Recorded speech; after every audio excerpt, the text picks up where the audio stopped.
Okay, so for the presentation activity for the Fall of Rome, I chose to have the students do a vocabulary assignment.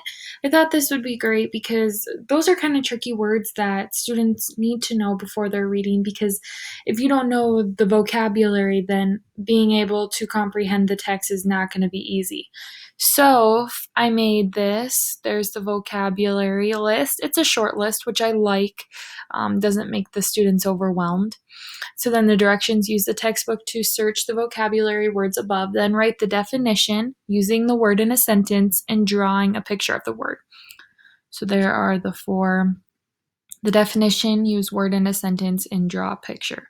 So it's pretty self-explanatory, nothing too difficult, but I think that it's a good refresher, and honestly, a great way to start reading anything is you should always know the vocabulary before you begin. So that is the presentation. For the simplifying text right here, I chose, so this is interesting. I actually took 2 pages of the textbook. Obviously, if this were to happen, I would be using all of the pages of the textbook to do this.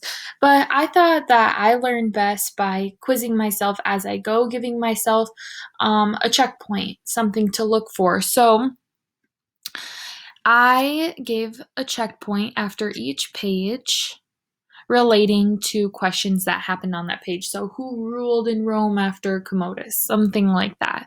Just questions that they will be able to quickly search for, and it will help them benefit from the reading. So, I did that for both of these pages. Those questions for page 2. So, I think that those are pretty beneficial. I also think that, I mean, if this were in real life, I would probably put like a sticky note on the page. Just a great way to have a checkpoint. And sometimes the textbook has checkpoints, so that's good too. I also decided, instead of just like who ruled after Commodus, I also did questions relating to how do they feel? How does it make them feel? So, how do you think the people were feeling during this hardship? So, kind of give their opinion, which I think is important because it helps them relate their circumstances to how the people in Rome felt.